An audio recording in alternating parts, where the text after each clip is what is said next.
terkait kecanduan game sendiri dari kacamata sisi psikologi sendiri, itu definisinya tuh kecanduan game itu yang seperti apa sih Kak? Oke, yang pasti orang tua perlu ingat bahwa pola asuh yang baik itu harus seimbang antara disiplin sama kasih sayang. Orang tua nih harus atau punya kewajiban menciptakan lingkungan yang nyaman buat anak-anak ya. Jadi kalau kecanduan game itu artinya mengurangi porsi-porsi kebutuhan yang lainnya.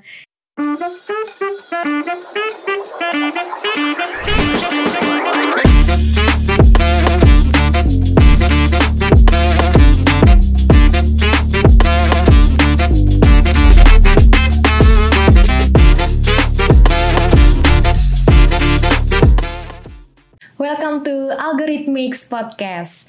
Jadi podcast pada kali ini aku Mentari nggak sendirian, tapi kali ini dengan episode membahas terkait psikologi anak. Kali ini kita mengundang salah satu psikolog anak, remaja dan juga keluarga yang tentunya sudah sangat terkenal, yaitu ada Kak Faras. Kak Faras adalah co-founder dari salah satu konseling dan juga psikologi, yaitu dari arsanara.id. Dan Kak Faras ini juga sudah aktif loh mengedukasi, terutama terkait psikologi di laman Instagramnya. Nah, kira-kira kita mau ngobrolin apa sih sama Kak Faras? Nah, topik untuk di episode kali ini, kita akan mengobrolkan tentang gimana sih cara mengatasi kecanduan game, terutama pada anak usia 5 tahun ke atas. Nah, nggak usah berlama-lama lagi, kita langsung undang aja. Ini dia Kak Faras. Selamat pagi Kak Faras. Selamat pagi. Nah, sebelum kita masuk topiknya nih Kak Faras, kira-kira sekarang Kak Faras nih kesibukannya apa dan apa sih yang melatar belakangi Kak Faras ini tertarik terkait psikologi anak ya terutama? Oke, halo semuanya, aku Faras, psikolog anak dan keluarga.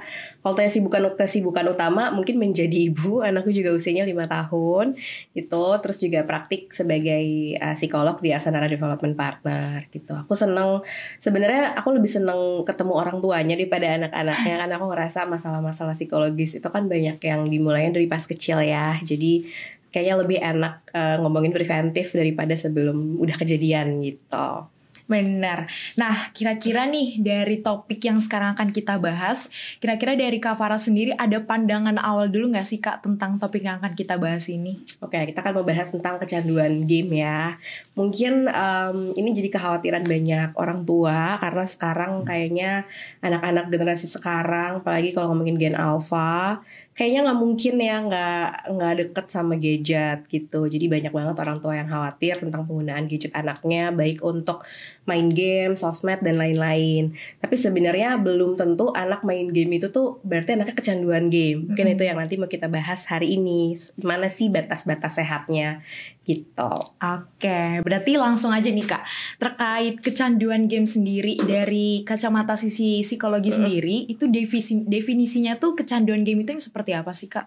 Oke, kalau kita udah ngomongin gangguan psikologis, itu berarti dia harus kelewat batas normal gitu dan harus menyebabkan masalah baik yang disadari oleh anaknya ataupun mungkin anaknya nggak sadar tapi orang lain merasa ini kayaknya bahaya deh gitu ya. Nah kalau buat game online sendiri salah satu batasannya itu penggunaannya tidak terkontrol. Memang nggak ada batasan misalnya lebih dari berapa jam sehari, tapi nggak terkontrol itu artinya simply nggak bisa menjawab kalau ditanya sehari tuh main game berapa jam sih. Nggak tahu, saking mungkin dari pagi sampai malam, dari pulang sekolah sampai tengah malam tuh main game terus gitu ya. Terus ada withdrawal, jadi kayak orang kecanduan apapun sih ketika lagi nggak ada gamenya, gelisah, mungkin jadi marah-marah, jadi nggak tenang, kepikiran game terus, di sekolah jadi nggak bisa fokus karena mikirin wah nanti sampai rumah mau ngapain gitu misalnya. Terus juga ada kebutuhan yang meningkat, jadi ada ada toleransi itu menambah terus. Misalnya awalnya mungkin cuma 2 jam cukup, lama-lama maunya 3 jam, lama-lama bisa seharian gitu. Terus juga berpotensi membahayakan diri sendiri. Misalnya jadi gak makan, jadi gak mandi, jadi gak ngerjain tugas, jadi gak mau keluar rumah. Jadi ada hal lain yang jadinya gak bisa terpenuhi gitu. Dan biasanya kalau udah tergolong adiksi, ada juga pelarian. Jadi dia tuh game kayak gitu biasanya karena ada yang gak nyaman di kehidupan nyatanya. Itu yang bikin jadi ada kebutuhan emosional. Jadi bukan game kan, sebenarnya main game itu kan netral ya. Kita semua juga pasti adalah hiburan-hiburannya gitu. Tapi kalau orang-orang yang sampai kecanduan tuh biasanya gak nyaman di kehidupan nyatanya. Jadi main game tuh buat kabur sebenarnya, karena dia ngerasa lebih nyaman berinteraksi di dunia maya gitu. Oke, tapi kalau misalnya dari, kan kita tahu ya Kak, maksudnya game ini ada beberapa jenisnya dan mungkin ada yang mungkin melatih motorik anak. Nah, kira-kira dari kecanduan game atau mungkin gak kecanduan deh Kak, dari anak bermain game ini, apakah ada dampak positifnya Kak? Selain yang kita tahu, pasti kan dampak negatifnya itu lebih dominan ya Kak ya. Nah, itu adakah dampak positif dari game yang dimainkan anak-anak zaman sekarang ini gitu Kak? Oke. Sebenarnya ada, kalau dibilang ada dampak positif atau enggak, banyak juga riset yang bilang ada dampak positifnya. Misalnya untuk problem solving, tergantung tapi gamenya game apa. Ada game-game yang misalnya anaknya bangun-bangun sesuatu, itu kan ngelatih spatial skills-nya juga gitu ya. Terus ada juga game-game yang dimainkan sama teman-teman. Buat remaja itu mungkin jadi cara dia bersosialisasi. Jadi kalau nggak main game sama sekali, mungkin dia jadi kehilangan topik. Kadang-kadang tuh cowok-cowok ngobrolnya tuh, kalau cewek-cewek kan bisa curhat-curhatan, cowok-cowok tuh banyak yang harus main game baru nanti sambil ngobrol gitu. Jadi to some extent sebenarnya nggak membahayakan kalau masih terkontrol penggunaannya gitu. Tapi kalau sudah melewati batas tadi, biasanya kalau durasinya sudah tidak terkontrol, beberapa riset bilang di atas 2 jam sehari gitu ya, itu udah mulai nggak sehat. Itu banyak banget dampak negatifnya juga gitu. Selanjutnya kira-kira nih Kak, maksudnya dari perbedaan laki-laki dan perempuan yang tadi Kak Farah sebutkan, kenapa sih Kak kalau misalnya anak laki-laki ini lebih dominan untuk bermain game daripada anak perempuan? Soalnya kan kalau misalnya kita lihat, mungkin anak perempuan cenderung mungkin lebih suka bersosialisasi atau seperti apa. Nah itu apakah dari sisi psikologi itu ada pengaruhnya gitu Kak? Oke. Sebenarnya nggak pasti ya, bukan berarti juga kalau perempuan nggak main game gitu. Nggak juga, tapi mungkin jenis gamenya berbeda gitu. Bukan game-game yang apa sih, yang tembak-tembakan, yang harus lebih, itu tuh lebih adiktif. Game-game yang apa sih namanya ya, dia jadi sudut pandang orang pertama gitu. Jadi dianya tembak-tembak gitu, atau game-game online tuh biasanya lebih addicting. Tapi sebenarnya perempuan juga main game sih. Dulu aku juga main The Sims gitu. Cuma mungkin lebih santai gamenya gitu, jadi nggak bisa digeneralisasi. Tapi kalau menurut riset memang laki-laki sedikit lebih tinggi prevalensinya untuk kecanduan game gitu. Jadi mungkin kayak preferensi aja ya, game-game yang berbau kekerasan mungkin lebih terasa normal kalau yang mainin laki-laki. Tapi perempuan yang suka juga ada aja sih. Gitu. Oke. Nah, sebelum kita lanjut ke topik selanjutnya, jadi di sini kita juga dari Algorithmics punya salah satu trial class gratis di mana yang mendukung parents ini untuk mengurangi kekhawatiran terkait gimana sih anak saya ini kecanduan main game dan gimana cara mengatasinya, karena sebenarnya kita dapat mengalihkan fokus anak atau mulai mengembangkan fokus anak itu dari beberapa pemrograman, dan salah satunya bisa diikuti dari trial class gratis yang diadakan oleh Algorithmics. Gimana caranya? Bisa langsung klik link di deskripsi aja langsung, dimana kita bisa langsung mengikuti dari trial class gratis yang diadakan oleh Algorithmics. Seperti itu. Nah, obrolan selanjutnya nih Kak, kita masih terkait kecanduan game. Nah, kira-kira ada nggak sih Kak dari sisi psikologi faktor-faktor yang dapat memicu atau meningkatkan di mana anak-anak nih malah semakin ingin bermain game gitu Kak? Kira-kira apakah dari faktor internal keluarga Kak atau eksternal dari lingkungan bermainnya, itu kira-kira seperti apa Kak? Oke, memang kompleks banget, nggak ada satu faktor yang pasti menyebabkan anak jadi kecanduan main game. Bahkan ada yang dipengaruhi juga sama kepribadian anaknya itu sendiri. Misalnya mungkin ya dia lebih suka di rumah gitu, dia nggak terlalu suka berinteraksi sama teman. Jadi kan lebih banyak waktu buat yang dihabiskan di rumah gitu ya. Tapi salah satu hal yang juga mempengaruhi itu pantauan keluarga gitu. Kalau memang nggak ada aturan sama sekali, atau orang tua merasa, aduh aku nggak ngerti deh, kan banyak orang tua kayak gitu, aduh nggak ngerti anakku di laptop tuh bukain apa aja. Jadi anaknya diberikan kebebasan. Terus juga mungkin anak dapat akses untuk beli. Itu tadi ada di riset yang aku baca, semakin mudah dia buat beli kan game-game kayak gitu, sebenarnya kan jualan produk-produknya ya. Semakin anaknya gampang banget buat beli, ya dia akan semakin attach juga dengan gamenya.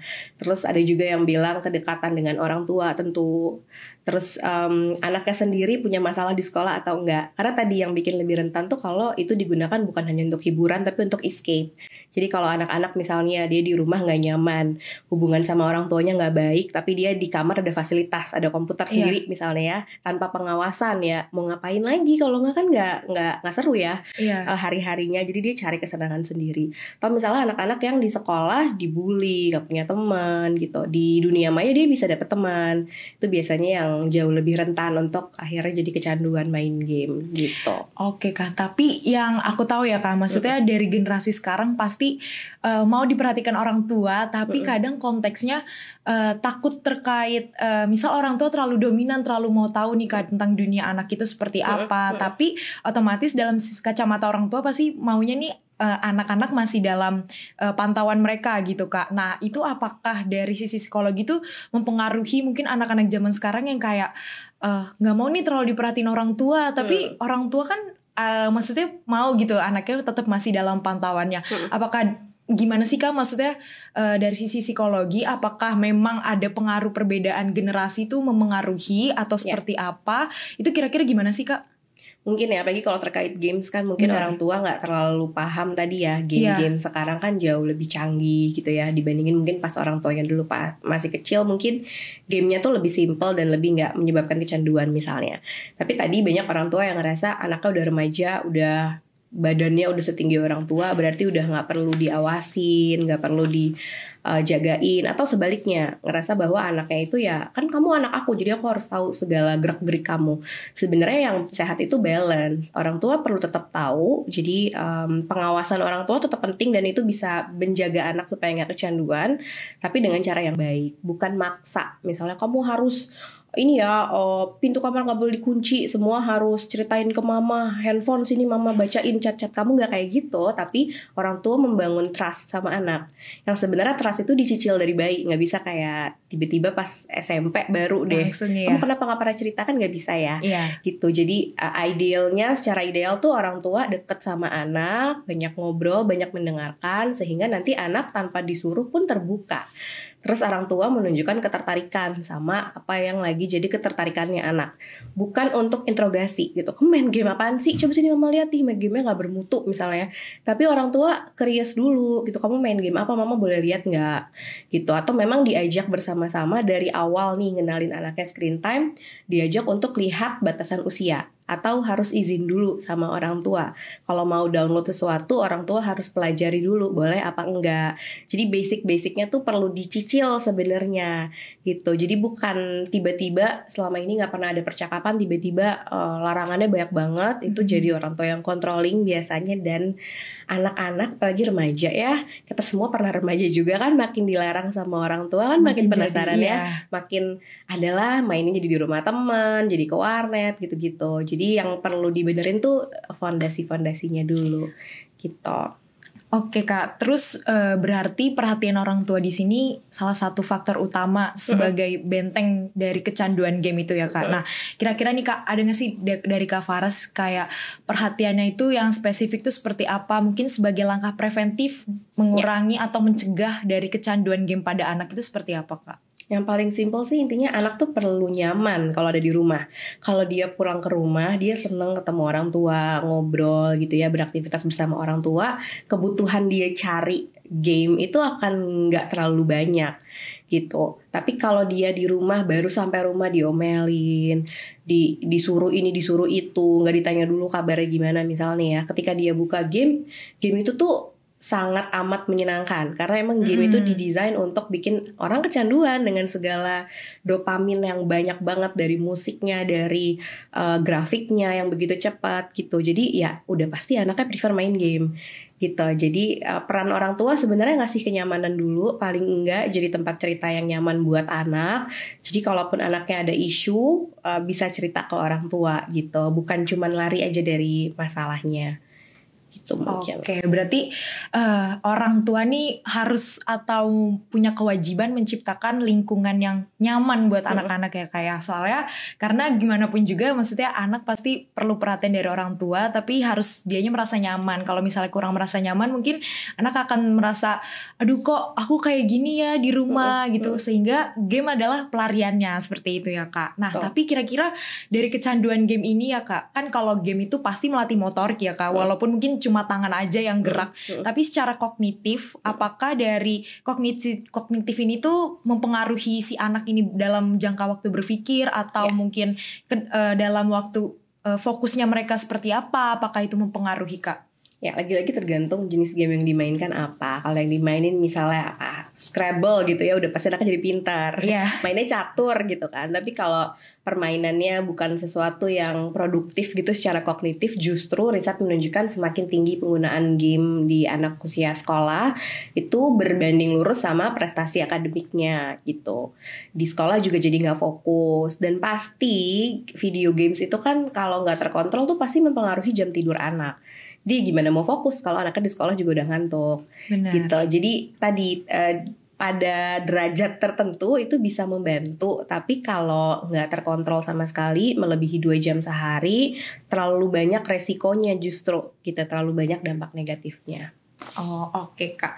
Sebenarnya kalau misalnya kecanduan game ini bisa dibilang kalau walaupun gamenya mungkin melatih kognitif atau motorik, yang jenis game yang mungkin kayak Scrabble yang menyusun kata-kata atau catur sekalipun mungkin tetap dalam batas waktu atau porsi yang pas gitu ya. Kalau misalnya lebih pun mungkin anak-anak akan setiap hari kecanduan dengan batas waktu yang mungkin lebih dari yang ditentuin gitu. Nah, kira-kira sebagai orang tua ya Kak, maksudnya dalam sisi kacamata orang tua nih, kalau semisal sudah terlanjur gitu Kak, kira-kira apa sih yang bisa dilakuin gitu Kak sebagai orang tua di rumah gitu? Yang jelas kita nggak bisa cut waktu game anak kalau nggak ada alternatif kegiatannya. Itu udah paling penting yang harus diketahui. Nggak bisa kita ngelarang-ngelarang. Kamu nggak boleh ya main game hari ini, tapi anaknya juga bingung di rumah nggak happy, nggak ada aktivitas gitu. Jadi tugas orang tua adalah replace, terutama di awal-awal ketika kalau udah berjalan rutinitasnya mungkin nggak harus selalu dikasih aktivitas ya, tapi awal-awal kan butuh didamping juga. Karena video games itu mau nggak mau tidak bisa dipungkiri memudahkan orang tua juga. Itu awal mulanya.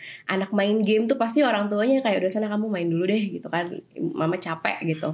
Lama-lama kebablasan gitu. Jadi perlu dicari replacement activitiesnya yang paling oke sebenarnya yang dilakukan bersama keluarga. Mungkin bisa jadinya main game, tapi game yang sifatnya dimainin sama seluruh keluarga gitu misalnya. Atau kalau anaknya memang tertarik di dunia digital, ya cari replacement activities yang mirip-mirip, kayak misalnya belajar coding itu oke. Atau misalnya kita kasih project, misalnya mau liburan, oke coba kamu cari tempat liburan, nanti presentasiin ke mama. Jadi anaknya tuh harus menggunakan internet juga, menggunakan komputer juga, tapi dengan sudut pandang lain gitu, dengan cara yang lebih positif gitu. Jadi kuncinya sebenarnya harus dilibatkan di aktivitas lain yang anaknya juga suka ya. Jangan misalnya kamu nggak boleh main game terus solusinya apa, kita bimbel gitu kan, nggak setara. Sesuatu yang exciting juga buat anak dan bikin anak nggak sadar dia lupa tiba-tiba tuh udah sore aja gitu karena seru. Tapi kira-kira ada gak sih Kak jenis game tertentu yang memang berpotensi menyebabkan kecanduannya ini tuh dibandingkan jenis-jenis game yang lain gitu Kak? Secara spesifik tuh jenisnya tuh jenis game yang seperti apa sih Kak? Ya kalau menurut riset game yang lebih berpotensi bikin kecanduan tuh game yang cepat banget pergerakannya gitu ya. Ini di usia berapapun ya. Terus musiknya juga lebih heboh, yang lebih, bahkan ini buat anak-anak TK, game-game yang lebih bunyi tring-tring gitu, kalau dia pencet ada bunyinya. Karena itu kan sebenarnya di reward, dia pencet ada bunyi, dia pencet ada good job gitu. Dibandingin game-game yang santai aja, membosankan, geraknya tuh speednya tuh lama, itu lebih nggak menyebabkan kecanduan gitu. Terus game-game yang aku lupa istilahnya, first role, first person itu pokoknya yang kayak tembak-tembakan tapi dari sudut pandang POV orangnya, itu tuh jauh lebih menyebabkan kecanduan gitu. Dan game-game online secara umum lebih menyebabkan kecanduan daripada game-game yang offline. Karena kalau online tuh kan biasanya ada temen yang nungguin gitu loh, ada sense of community-nya juga, harus kayak bantuin biar bisa menang sama-sama. Jadi dia kayak mau nggak mau dia harus online di jam itu. Kalau dia nggak online, kadang-kadang temennya ikutan kesel gitu-gitu. Jadi itu jauh lebih menyebabkan kecanduan dan perlu dijagain sama orang tua.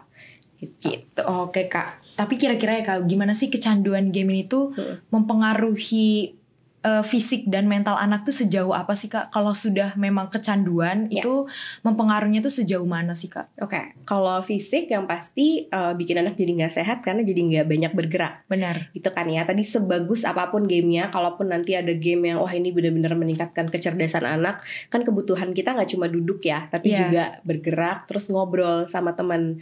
Jadi kalau kecanduan game itu artinya mengurangi porsi-porsi kebutuhan yang lainnya gitu. Jadi aspek-aspek lainnya nggak berkembang dengan baik. Jadi biasanya kalau udah kecanduan game, masalah utamanya tuh kalau dari segi fisik, kesehatan mata, tidur, kan jadi kurang tidurnya ya. Dan tidur itu kemana-mana banget dampaknya. Postur tubuh, karena jadi kan duduk lama kan juga nggak sehat sebenarnya buat badan gitu. Terus jadi kurang bergerak. Kalau dari kesehatan mental memang berkaitan sekali dengan kecemasan, terus gejala depresi, kadang ngerasa kesepian. Tapi sebenarnya ya belum tentu karena video gamesnya, tapi bisa jadi anaknya emang udah punya masalah psikologis tertentu tadi ya yang tidak diselesaikan dengan baik. Game itu tuh jadi pelarian dia, makin parah gejalanya gitu. Itu sih. Nah fun fact sih Kak, karena aku juga maksudnya ada di lingkungannya, mungkin ada anak masih usia di bawah 5 tahun lah Kak. Walaupun kita pembahasannya usia di atas 5 tahun ya Kak. Dimana harus ada yang namanya replacement activity untuk anak ini. Bukan gak kecanduan, tapi preventif dia sebelum kecanduan bermain game.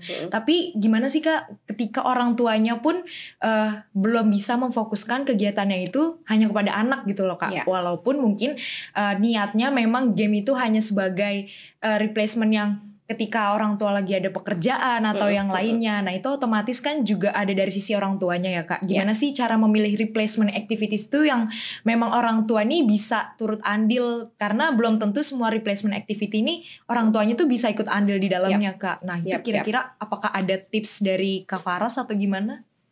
Ya awalnya pasti orang tua perlu observasi dulu anaknya tuh sukanya apa ya. Jadi kalau kita mau cari tahu kegiatan yang anaknya suka ya kita harus tahu dulu dia sukanya kegiatan-kegiatan seperti apa. Tapi memang anak itu butuh, apalagi kalau umurnya masih di bawah 7 tahun ya, emang masih butuh pendampingan orang dewasa sih. Kita nggak bisa expect anak mama kerja ya, kamu 5 jam di sini di sebelah mama sambil baca buku, kan nggak mungkin gitu. Jadi kalau orang tua ngerasa nggak sanggup ya harus ada pihak lain yang bisa membantu mengawasi, ngajak anaknya main gitu. Terus permainan-permainan tertentu juga bisa bikin anak lebih anteng main sendiri. Misalnya mainan-mainan yang sifatnya open-ended kayak Lego, balok gitu. Sesuatu yang anaknya tuh bisa bikin sampai betah lama gitu. Dia create something. Itu sangat baik untuk melatih anak sibuk sendiri. Karena independent play itu juga bagus sebenarnya buat anak gitu. Kalau emang nggak bisa banget, misalnya memang kondisinya sangat amat tidak realistis, nggak ada orang yang jagain dan harus mau nggak mau emang harus banyak gadgetnya, kontennya itu yang perlu dijagain sama orang tua. Carilah konten-konten yang tadi yang gak terlalu heboh, yang kalaupun misalnya mau nonton video gitu ya di YouTube, cari yang lumayan lambat kayak kartun-kartun zaman kita, zaman aku sih bukan zaman kamu.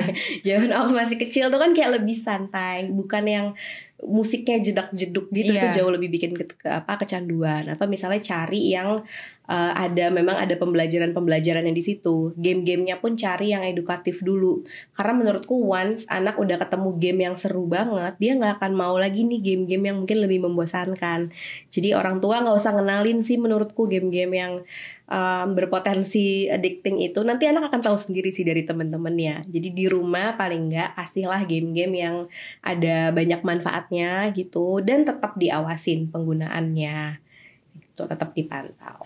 Oke Kak, kalau tadi dari sisi psikologi anak dan juga fisik anak ya Kak dampaknya. Sekarang kalau semisal dari akademik nih Kak, soalnya berdasarkan pengalamanku dulu dari zaman sekolah, rata-rata tuh apalagi yang laki-laki ya Kak, karena memang suka main game, kenapa cenderung anak laki-laki nih lebih pinter, ternyata pas ditanya suka belajar atau enggak gitu, hobinya main game gitu. Apakah itu ngaruh Kak ke akademik atau itu cuma mitos aja memang karena mungkin dasar anaknya pinter gitu Kak. Nah itu kira-kira gimana Kak? Kayaknya mitos sih, karena tadi kalau lihat riset terutama di anak-anak yang udah remaja, semakin tinggi penggunaan video gamesnya, justru itu berkorelasi secara negatif, jadi makin jelek nilainya, terus makin banyak masalah di sekolah biasanya gitu. Jadi kalau dibilang kayaknya pada pinter-pinter padahal main game, jadi itu kebetulan ya gitu ya, atau emang semua orang main game, jadi kita nggak tahu yang paling banyak penggunaan game-nya siapa gitu. Atau memang balik ke jenis gamenya sih Kak? Balik ke jenis gamenya juga bisa. Oke gitu. Kak, berarti juga selain akademik juga mungkin ngaruh ke perkembangan otak anak juga ya Kak untuk terkait permainan game. Karena gini sih, kalau makin sering main game itu kan seru banget ya. Iya. Pasti makin gak tahan di kelas tuh ya, aku jamin banget. Pasti makin bosan dengerin gurunya ngomong, ngerjain tugas, ngerjain PR. Karena gak seru, kan emang gak seru ya belajar di sekolah dibandingin main game. Iya, jadi itu makanya pentingnya kita ngejagain anak, karena hidup itu gak selalu kayak gitu, kerja kan juga gak selalu seru kayak gitu ya, gitu. Nah, setelah kita bahas terkait gimana sih anaknya, perkembangan anaknya tuh seperti apa gitu. Nah, sekarang kita membahas terkait gimana sih peran orang tuanya sendiri. Nah, dari peran orang tuanya sendiri, gimana nih Kak peran orang tua dalam menangani dan juga mencegah anak-anak ini kecanduan game, dari yang mungkin anaknya belum kecanduan game dengan anak-anak yang memang sudah terlanjur kecanduan game nih. Dari sisi orang tua nih, untuk langkahnya tuh seperti apa Kak? Kalau untuk langkah preventif, yang pasti sebelum kasih anak game, orang tua harus mengedukasi diri dulu. Batasan screen time tuh ada aturannya. Di bawah 5 tahun tuh maksimal 1 jam sehari. Di atas 5 tahun kalau bisa tidak lebih dari 2 jam sehari. Dan lebih soal kontennya juga sebenarnya gitu. Jadi jangan langsung nih pakai handphone, mama terserahlah kamu, yang penting kamu diem gitu ya. Itu bahaya banget, karena tadi once anak ketemu yang seru, dia udah gak mau pasti disuruh ngerjain games edukatif gitu. Jadi orang tua harus mengedukasi diri dulu dan mengedukasi anak juga dari kecil. Kenapa mama jatahin gitu. Kalau aku sendiri, anakku pasti pakai timer. Sekarang umurnya 5 tahun, jatahnya sekitar 40 menit sehari. Dan pasti pakai timer dan harus approve gitu konten gamenya.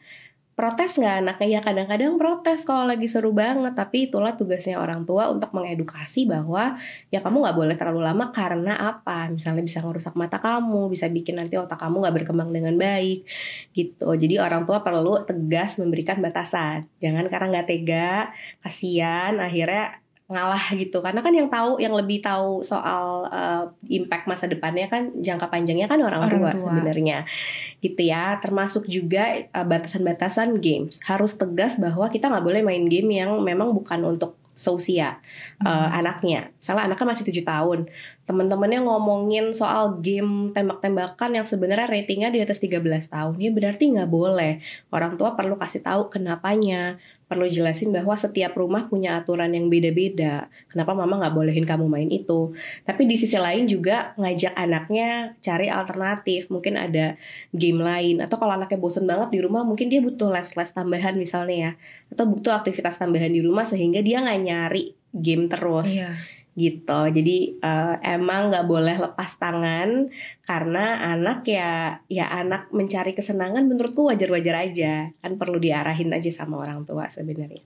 Nah, selanjutnya terkait pembahasan tadi ya Kak, melanjuti pembahasan terkait orang tua. Kalau misal tadi orang tua juga harus mengedukasi diri mereka terkait jam atau screen time untuk anak. Nah, kira-kira perlu juga gak Kak terkait orang tua ini juga meresearch jenis-jenis game apa yang pantas untuk anak, dan gimana cara memberitahu ke anak nih jenis-jenis game ini loh yang mungkin bisa dimainkan atau lebih baik daripada game yang jenis-jenis ini yang akhirnya mengakibatkan kecanduan. Nah, itu seperti apa Kak? Oke, kalau ada game yang misalnya anaknya sering sebut karena temennya mainin gitu ya. Terus orang tua belum, ini boleh gak ya?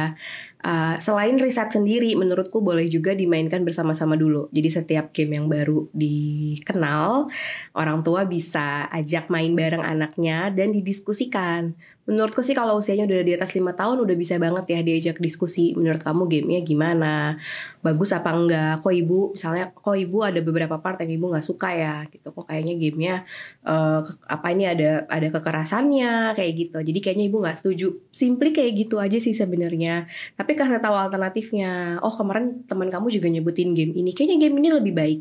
Atau misalnya game-game kayak game-game anak SD zaman sekarang tuh kan yang terkenal halnya Roblox ya. Di dalamnya kan banyak banget game. Mungkin orang tua bisa kasih batasan di dalam game itu yang boleh yang mana, yang gak boleh yang mana. Atau ciri-cirinya apa gitu. Atau misalnya mainnya harus di area yang orang tua bisa sambil supervise gitu. Jadi tetap jangan dilepas, karena anak itu pada dasarnya belum bisa ngebedain mana yang boleh dan mana yang gak boleh. Dia cuma taunya mana yang seru dan mana yang gak seru gitu.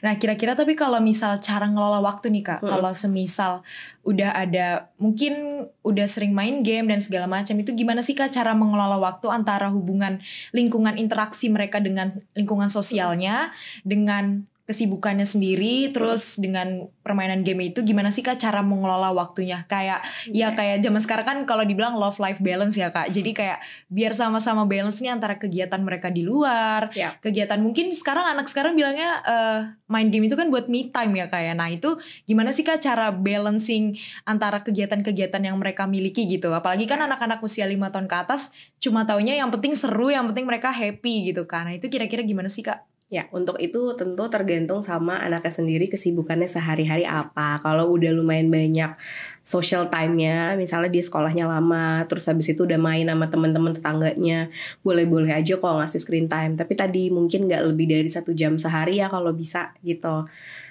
Tapi kalau anaknya udahlah nggak terlalu sekolahnya misalnya jam 10 udah pulang, terus di rumah dia nggak punya tetangga, jangan sampai dia lebih banyak di depan layar daripada bersosialisasi. Berarti anaknya butuh aktivitas lain. Kalau orang tuanya kayaknya nggak mungkin deh aku temenin anakku beraktivitas 3 jam gitu misalnya, berarti ya butuh aktivitas tambahan. Gitu sih, anak tuh butuh punya kebutuhan juga untuk bergerak. Kalau di bawah 5 tahun 3 jam sehari, kalau di atas 5 tahun 1 jam sehari. Jadi pastikan itu juga udah ada. Mungkin dia difasilitasi dengan main bola basket dulu ke depan rumah, main sepeda dulu gitu. Jadi kalau kita memastikan semua aspek perkembangannya kayaknya udah terpenuhi, boleh screen time nggak? Boleh, tapi tadi tetap dengan durasi yang diawasi dan kontennya juga nggak boleh sampai kecolongan.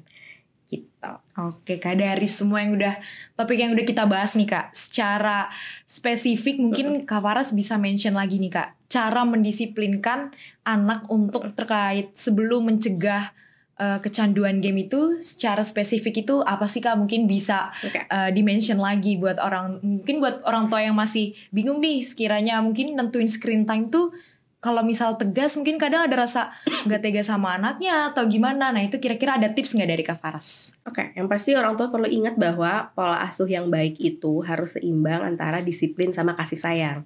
Kalau kasih sayang doang gak ada disiplin, kacau, itu akan jadi anak yang gak bertanggung jawab. Banyak ya orang dewasa yang gak bertanggung jawab, mungkin karena pola asuh salah satunya. Jadi orang tua tuh punya tugas untuk kasih pagar juga gitu. Apakah anak akan selalu senang kalau dipagerin? Ya enggak lah, namanya juga anak-anak. Dan itu gak apa-apa. Anak nangis misalnya karena kita larang ngelakuin sesuatu yang kita tahu itu baik untuk dia, larangan tersebut nggak apa-apa banget gitu ya. Jadi orang tua nggak perlu gelisah kalau anaknya mungkin marah, nangis, atau mulai bilang, anakku aja bilang kok ibu jahat, ibu nggak bolehin aku main, biarin aja ibu dibilang jahat. Nggak apa-apa karena emang dia belum tahu gitu. Jadi itu yang perlu diingat-ingat. Dan kesepakatan menurutku satu hal yang memang penting banget sebelum kasih anak game, sebelum kasih anak iPad lah, handphone lah, kesepakatan itu penting banget. Batasannya segimana? Pakai timer misalnya, atau lewat tadi ya parental control juga penting karena udah ada banyak fitur-fitur juga. Anaknya misalnya nggak bisa download aplikasi kecuali orang tuanya approve di handphonenya, itu bisa banget di setup. Jadi orang tua juga nggak boleh gaptek karena sekarang udah canggih sebenarnya banyak banget fitur-fitur yang bisa dipakai, bisa di passwordin juga per aplikasi gitu. Ada banget fitur-fitur yang bisa dimanfaatkan kayak gitu. Anaknya nggak boleh klik browser sendiri, pakai akun anak, itu bener-bener semuanya bisa dipelajari sebenarnya. Itu bisa membantu gitu ya. Dan hati-hati jangan sampai kasih gadget ke anak sebelum anaknya siap, sebelum anaknya bisa mengelola diri sendiri, bertanggung jawab sama dirinya sendiri.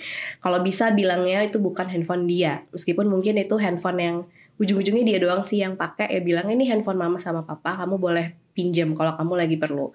Karena anak-anak tuh kadang-kadang kalau bilang ini handphone kamu gitu ya, ini kan punya aku, terserah aku. Rasa gitu. Kepemilikannya besar. Iya, padahal ya bukan punya dia. Practically kamu nggak bisa beli sendiri. Gitu. Jadi batasan-batasan itu perlu banget dilakukan dulu. Jangan sampai udah bablas karena jauh lebih susah benerin anak yang udah kecanduan daripada set up batasannya dari awal. Oke Kak. Seru banget ya ternyata topiknya, ternyata banyak banget yang bisa kita bahas terkait kenapa sih anak bisa kecanduan game, terus lalu apa aja sih langkah-langkah sebagai orang tua, dan ternyata nggak cuma anak aja yang berkewajiban untuk membatasi dirinya, tapi orang tua dan anak ini memiliki kontribusi atau saling bekerja sama untuk preventif mengenai kecanduan game. Nah, sebelum kita akhiri episode podcast yang seru kali ini, mungkin dari Kak Faras ada pesan untuk orang tua di rumah, atau mungkin orang tuanya juga nonton nih sama anaknya biar sama-sama teredukasi. Mungkin dari Kak Faras ada pesan-pesan buat penonton kita nih yang udah setia nungguin obrolan kita dari tadi. Oke, mungkin aku mau menutup dengan memberitahu kalau games itu sebenarnya sesuatu yang netral. Jadi juga aku bukan psikolog yang mengharamkan nggak boleh screen time, nggak boleh game sama sekali. Karena tadi manfaatnya juga ada. Manfaat buat orang tua juga ada. Orang tua juga butuh istirahat. Tidak bisa dipungkiri gitu ya. Tapi hati-hati jangan sampai kemudahan-kemudahan itu akhirnya bikin hidup kita juga lebih susah. Karena kalau anaknya kecanduan, orang tua pasti sangat khawatir dan repot sendiri gitu. Jadi terapkan batasan dari awal. Dan yang juga tadi mungkin aku belum mention, kasih contoh yang baik juga. Kadang-kadang orang tua bilang anaknya gak boleh main game, tapi orang tuanya sendiri di depan HP 5 jam sehari misalnya ya, nonton TV mulu dari anaknya pergi sekolah sampai pulang sekolah, ibunya selalu depan TV misalnya. Bapaknya selalu main game kalau weekend, gak pernah mau diajak mamanya jalan-jalan, aku mau main game. Itu juga dilihat sama anak. Jadi kita sebagai orang tua juga perlu ngasih tahu kalau gadget dan segala macam teknologi itu sifatnya netral, boleh dipakai, bisa membantu, tapi ada batasannya juga. Gak boleh sampai mendahului tanggung jawab kita gitu. Oke, terima kasih ya Kak Faras untuk insight barunya nih, terutama untuk para orang tua di rumah terkait gimana sih cara mengedukasi anak terkait bermain game itu yang baik itu seperti apa. Nah, parents, buat yang masih khawatir gimana sih mengatasi kecanduan game pada anak, nah Algorithmix punya solusinya. Karena Algorithmix ada trial class gratis di mana akan melatih kreativitas anak. Di sini ada kelas pemrograman di mana anak akan dilatih secara motorik dan kognitifnya. Oleh karena itu, sebelum terlambat dan tunggu apa lagi, yuk ikutin kelas gratis dari Algorithmix karena generasi emas dihasilkan oleh orang tua yang berkualitas. Nah, terima kasih sekali lagi diucapkan kepada Kak Faras yang hari ini udah mau sharing ilmu nih, terutama tentang psikologi. Mungkin dari Kak Faras bisa say goodbye dulu dan sampai jumpa di episode selanjutnya Kak Faras. Oke, thank you semuanya. Dadah.